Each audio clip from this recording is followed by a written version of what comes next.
Our next guest here tonight has viewed what he says is the disturbing document that the American people deserve to see, and he wants that memorandum released straight away. Joining us from the Republican retreat in West Virginia, Congressman Mark Meadows, a member of a number of several key committees, including Foreign Affairs, Oversight, and Government Reform. He's also chairman of the influential House Freedom Caucus. Congressman, great to have you with us. These latest developments here, this is getting uglier by the moment. When we thought we were on the way to transparency, the release of the memorandum straightforwardly.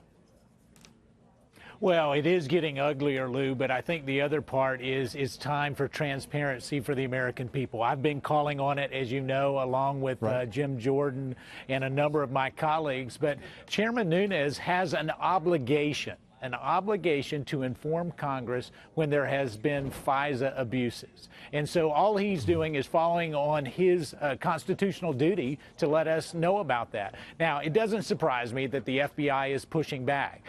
They have been stonewalling for a year. They've had to come under a subpoena and a threat of contempt to be able to produce the documents. And now all of a sudden they're saying they're concerned about omissions. Well, let's put all the documents out there.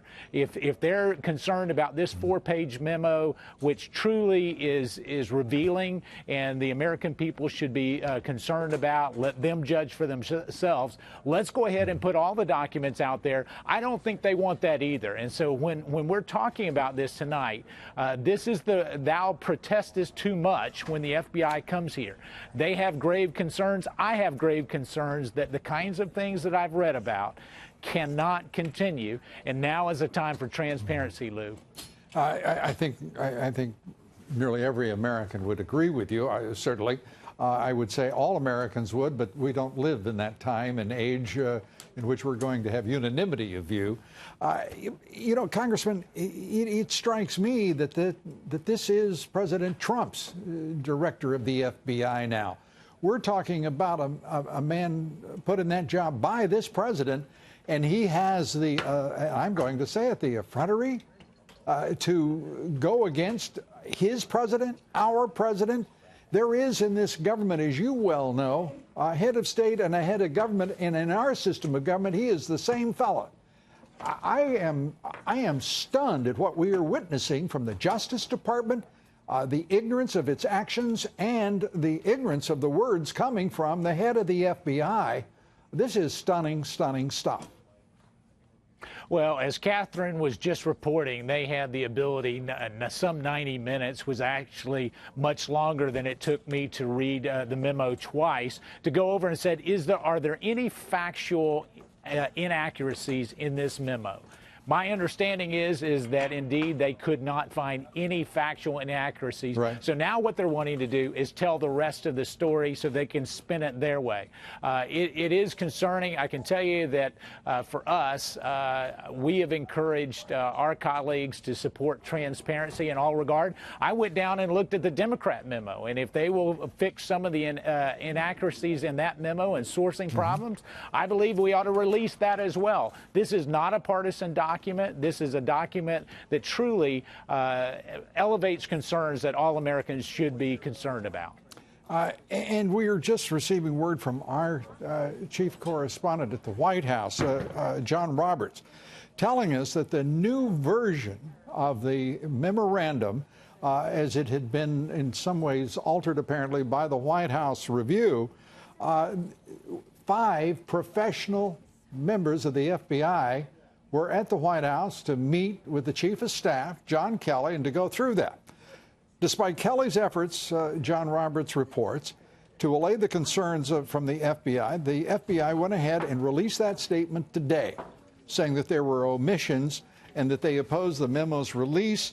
The statement, Roberts reports, has left the White House scratching their heads as to what the FBI and the Department of Justice are up to.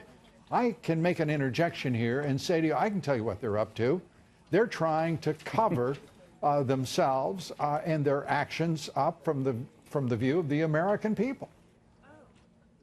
Well, one could draw that conclusion, Lou, and when you see that what this actually is all about is not about divulging any types of sources. This is about transparency and what went on and shouldn't have gone on. I can tell you, I've been calling for a special prosecutor, a second special prosecutor, to investigate this.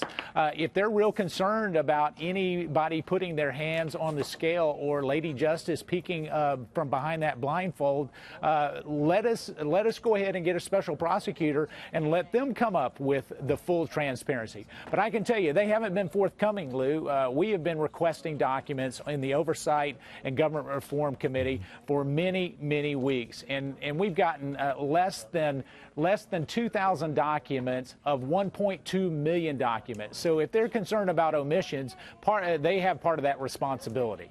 A substantial part of it when they are not basically, they're telling the committee with oversight, in this case the House Intelligence Committee, along with Judiciary in both the Senate and the House, they're telling congressional oversight to go to hell. And there's no other way to construct this. I mean, that is precisely what they're doing. Well, that's what they're doing. But you know, Lou, this is not my first rodeo. We're going to be tenacious. We're going to make sure that your viewers and the American people have the right to see this. Right. And it's all about transparency, and we've got to get to the truth. Absolutely. Congressman Mark Meadows, we thank you for being with us, and we appreciate everything you're doing for the American public's right to know.